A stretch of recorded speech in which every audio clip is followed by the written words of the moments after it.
In this video, I'm working with Super Mario again. This is his 7th round on the channel. He's a talented seasoned blue belt at the academy. He weighs about 150 pounds, and he's young and handsome. If you want to help support the channel, if you find value in my content, I have a new Rash Guard and shorts out. I'll provide the link in the description.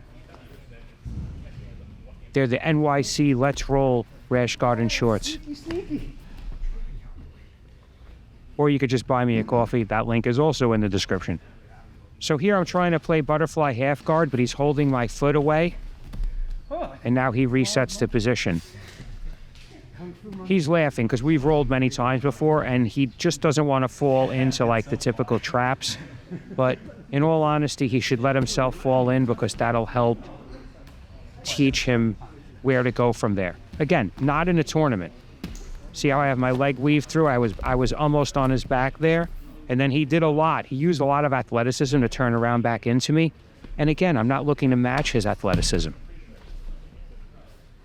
So if it's going to take me a lot of athleticism to climb up his back and jump all over him, I'm not going to do it. Not to say that I couldn't do it, or I wouldn't do it in any situation. I'm so strong.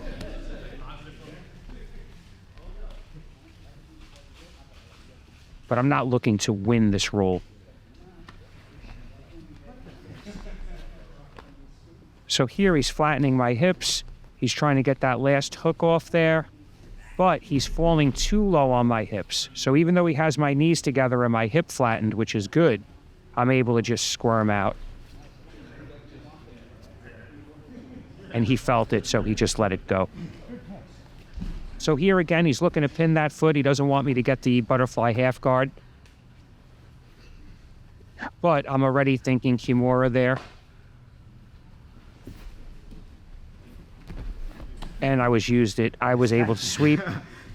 And thank you very much. Mario said good, nice sweep or something to that extent. Nice reversal.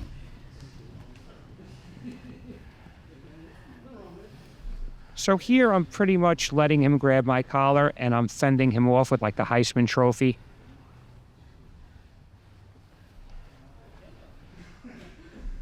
So I'm grabbing his collar and I'm making a fist. So when he sits up, the fist goes into his throat, but I'm not initiating a fist into his throat.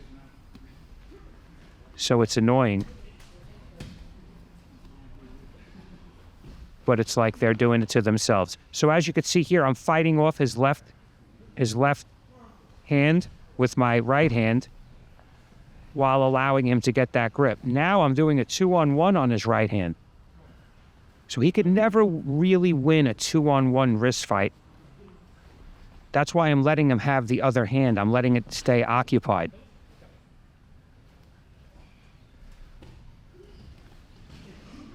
So as you can see, he still keeps going for it, so I simply keep repelling it. So you have this arm's occupied and I'm fighting with this arm. Untenable for you. Here I'm giving him some more unsolicited advice. I'm just telling him So you gotta get this off when I'm here. he should switch to something else. If you can't get anything going from a certain position and you're losing a 2-on-1 wrist fight, you have to occupy my other hand so it becomes a 1-on-1 wrist fight. And at blue belt, especially at his level of blue belt, we don't give out stripes at the school, but he would be well striped. He needs to develop a spider guard or have the familiarity with it. So in closed guard, I again, usually win the wrist fighting there, and it is a lot of wrist fighting because that's all there is there. It's a very close range, and it suits me perfectly. So I've told him this before, but if you have somebody in the closed guard and you can't get anything going, open your guard. And then bring it back around. Bring your knee around and bring it back in. Right? It's out of play here. So here I'm explaining he can bring his knee back in. Okay. There are options from there. Okay, I'm sorry. That's So he said, oh, well, I was trying to go for a triangle, which also makes sense from there. But I wasn't thinking of it that way. So there he's kicking out my knee. All he had to do was control my right arm there. See, I'm pushing down on his knee, but he's not controlling my arm. Control that arm and sweep.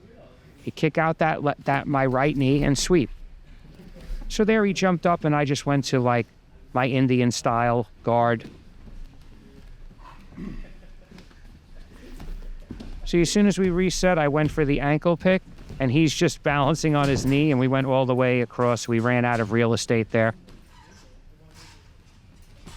Again, I could have really dove on him to finish that or spun him in a different direction, but I just wanted to go nice and easy.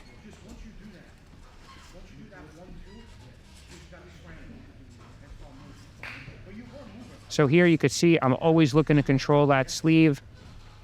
There he gave me the underhook. I'm always playing butterfly half or butterfly half guard, either butterfly guard or butterfly half guard. And the round ended there. We do 6-minute rounds at the school, which are pretty long compared to most schools.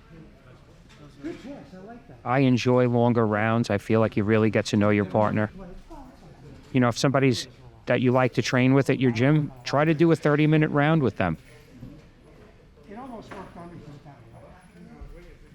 And even then, by the end, you shouldn't be dying. Now, if it was a competition, that's a totally different story. I'm talking about a productive roll, not a flow roll, a competitive roll, but competitive using technique, but at a lesser percent intensity. Doesn't have to be 0, it could be 80% intensity instead of 100. So what ended up happening here is Mario couldn't find another partner. Everybody partnered together and me and Mario were left alone, so we're gonna dance again. There goes Hussein. I think he was running the open mat. So as you could see, he couldn't get past because my leg was in front of him and I was able to bend my knee on a very sharp angle. But I'm very comfortable doing that because I stretch in that way often.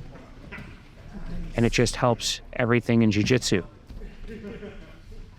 In my jiu-jitsu. So here he understands that that hook is a threat. So he's making space and then I go to a spider guard. Here I'm looking to pull him into a triangle. He knows that, so he's basing back as hard as he can. There I thought about kicking his knee out and sweeping, but he keeps pulling back. You got to realize he's got a lot more energy than me and he's constantly initiating, which is fun because it allows me to just counter for the most part. So here he's looking to staple my leg and pass. This is a viable pass, but he's got to kick that hook off. He's looking to take that inside space, but I'm getting like a reverse De La Hiva there.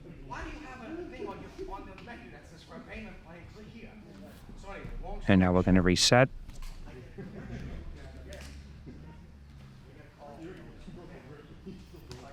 So I play that Indian style because if he tries to grab my ankles, I'll grab his wrists. Usually as they're coming in, I'll grab them before he even gets there. But if I leave my feet out and he grabs my ankles, he could just pick them up, throw me on my back, and pass my guard. Even if I do it for a second and he notices, if he's got that ability sharpened, that awareness. When you're going against someone with butterfly guard and they put their feet too far away from their body, just grab their ankles, take it. So here I'm looking to get that other hook in for the half guard butterfly, but he really took away the space there. So I just don't want him to grab my head. See, I'm really fighting for that. I really don't want him to get that crossface. And it's pretty easy to avoid because, again, I have 2 arms against his 1 arm.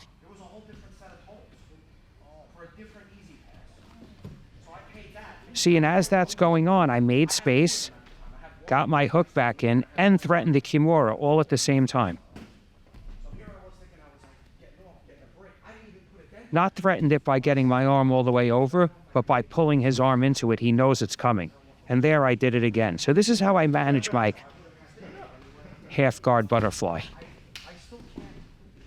And I have to say, I don't know how long I've been playing this guard, but from watching these videos, I'm realizing it's definitely on the front of my evolution because I'd never liked playing a regular half guard.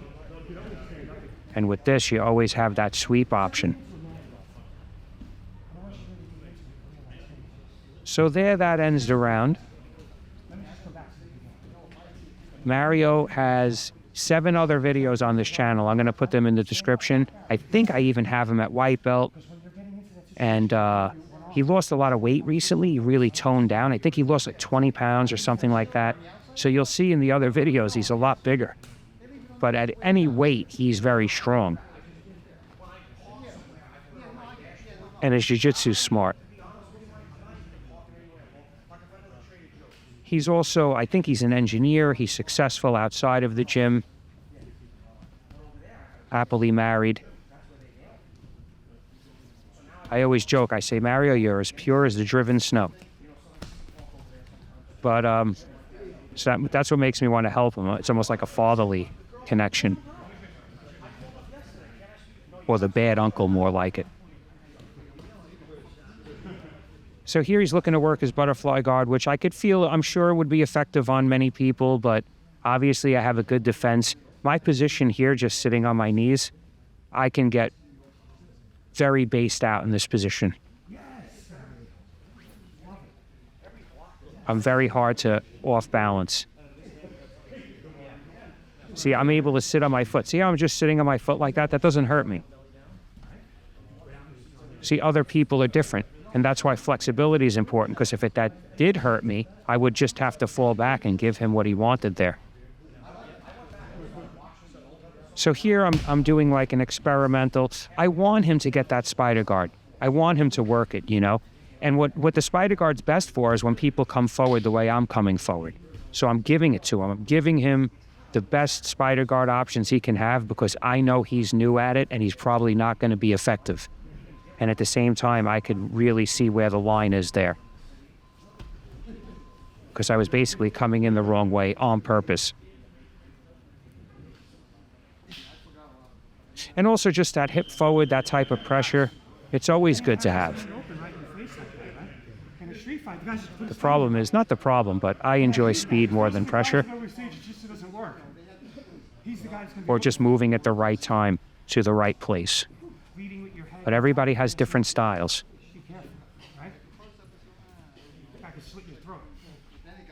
So thank you for watching. I'm going to leave a little added bonus conversation between Mario and I, where I'm not going to narrate it. So please like, share, and if you haven't already, subscribe. Thank you all.